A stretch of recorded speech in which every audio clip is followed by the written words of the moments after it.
when it comes to humans as such, the relationship is quite complex. Something that I think a healthy relationship should have. These are like the main uh, ingredients it should have. Uh, Trust from both ends.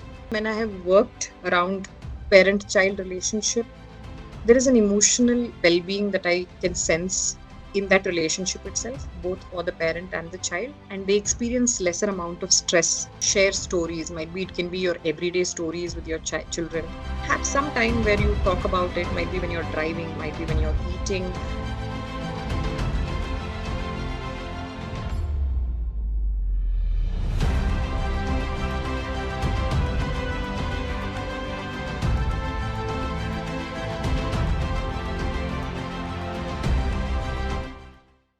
I largely work in the area of addiction. And as I see a lot of clients from teenage to adolescents, that is the kind of students, basically, they are students that I get to see. And I work in the area of nicotine, tobacco addiction. So you will see that my interest on parenting came in from there, where I see, like Sir rightly said, that there is a kind of a kind of a conflict that can generate, and how to handle that conflict might be, if we can handle it really well, then a lot of developmental issues can be sorted out. And in that scenario, from my experience and what I have also read, I'm just here to share some of my insights. That's all. Um, so to begin with, you know, a healthy relationship between a child and a parent, I think when it comes to humans as such, the relationship is quite complex, and it does change as their life stages changes, right? When you are an infant to when you are a child, when you are an adolescent to an adult, I think we are connected to our parents all through our life, and the relationship is that significant, that important. So it's obviously something that we are, if we can establish that relationship, we are, investing quite a bit in our future, a better future. And it's a two-way street. And whenever I address parents, I talk about parents, and whenever I address children, I talk about children. But then I would like to see a session, or I've had sessions where I have both of them involved, where they can have conversations and where they can actually talk to each other as I am going through the parenting style with them. And I think it's a two-way street. It's something very transactional, where both are involved. And this transaction also changes, according to me, depending on their life stage that they are in.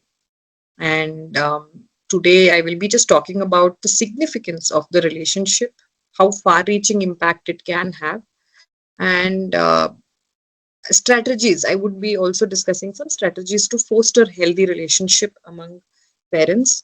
Might be you have parents who are you are parents of teenagers, you are parents of children, but the parenting is something that we could work on as adults. So that's by and large what I would be addressing. So something that I think a healthy relationship should have, these are like the main ingredients it should have. um, Trust from both ends. uh, I see that, when I uh, start a conversation with the parent, the first concern that they have is they are really afraid of the fact that they are losing that trust fact. Can I trust what the student, what the child is saying, and how do I trust what the child is saying? Can I simply go by what my child is saying? So this is, I think, the first reflection you should have. Is your trust somewhere uh, getting a little shaky?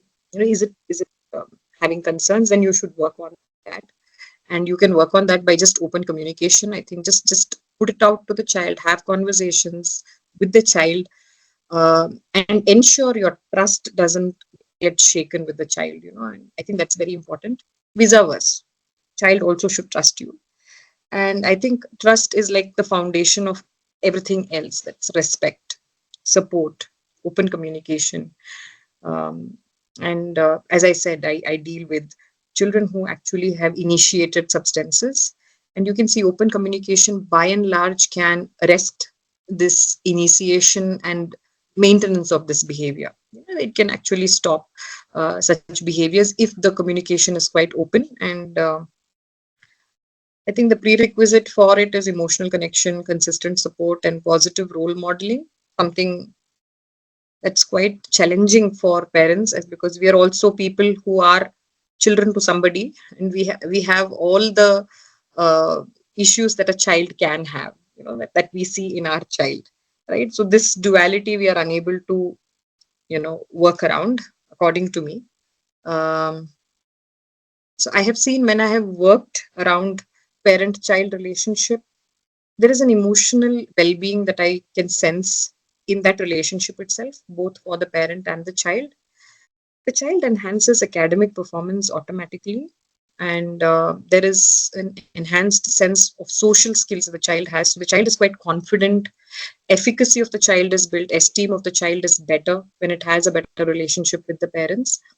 And for parents, it is more of a kind of fulfillment, satisfaction, well-being, and they experience lesser amount of stress when they have a healthy relationship with their children. So, I would say that it's important that you share stories. Might be it can be your everyday stories with your children. Have some time where you talk about it. Might be when you're driving, might be when you're eating, whenever time permits, because each one of us have our own lifestyles. But then we should ensure that we have these conversations, like something like this happened and this is what we did. And you can ask for their opinion, you can ask for their, you can have a debate, or you can have a conversation. Having conversation is very important, and a conversation involves active listening also, where you listen to what they are saying, and also you don't threaten them with your opinion. Let them have their opinion, you put in your opinion, and let it be a very open discussion. I think storytelling is a very good thing that has worked well with most of them, like wherein they could share the story where they've gone wrong, where the parent went wrong, how did the parent work around it. And that can be a great role modeling for the child. So I've had instances where we have the one of the parent using substances, and when they talk about what were the struggles as to why they used the substance, initially parent never communicate about these things, though they know their children actually are using substances. They avoid having such conversations. But it's very important that you face the situation and talk about, you know you're aware of the fact, and you also were once upon a time like them, and you've come out of it, or you're working on it. This can be quite inspiring for the child, and it enhances trust.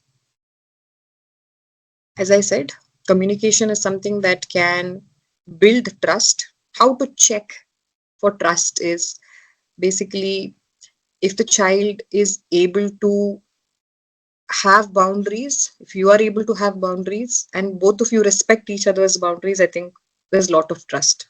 You need not check the child's phone or book to understand what the child is doing. Rather, you just go by what he's saying or what the child is trying to tell you. I think that's having a boundary, and that comes in with routines, with a lot of factors that you can incorporate in your lifestyle that matches,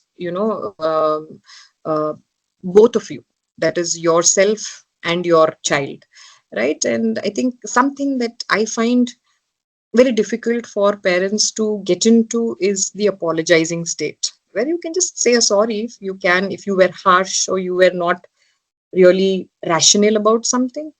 I think that works wonders, because when you are apologizing, you're also role modeling them. They can role model you and learn to say sorry. But then I find here again there is a bit of, you know, uh, might be it can be, I don't know, might be our parents, their parents did not do it, hence they think there's no need of apologizing. But then apologizing can actually help them understand, how to take responsibility. if they've made a mistake, how to take responsibility for that mistake. So if you can show it to them, it will be great. They will trust you more, and you will seem more like them. A person who makes mistakes, a person who can go wrong, a person who at times need not be always, right. So you stop being that best parent, and you can become a very real parent where you're going wrong and you can apologize for that. You can take responsibility. How Okay, to resolve that mistake. Dr. Smitha, would you just summarize? We'll discuss in detail Sure, sure, after sure. the. Yeah. Yeah. I think my time is. Yes. Yeah. So just summarize now, and we'll get into details after the other people's. Yeah. Thank you. Thank you. Okay. Since I teach, I get into it this way. So quality time together, I think, know your child's interest.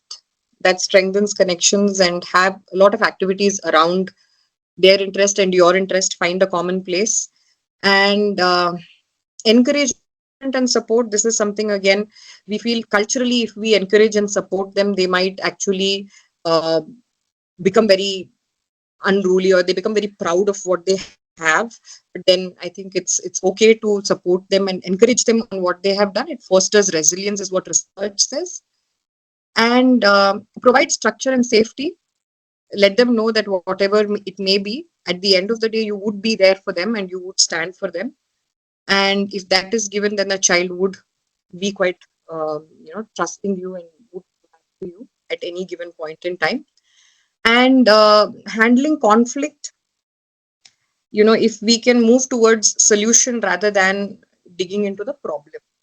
What is the problem? We need not actually look into the problem, rather we can work towards solution, and the problem will be explained, right? So the person is again not threatened. Either of you are not threatened, parent or the child. Seeking help when needed. I think this is something that again we could work on. If there are ongoing conflicts or misunderstandings with either of the parent or the child, it's very important that you bring in a neutral person. You go back to that person and you find out what's the problem. And if the whole journey is distressing, the relationship is distressing, then it's very important that we look into it and get some help, right? So um, that's about the overview of how we can actually engage in a healthy relationship with our children.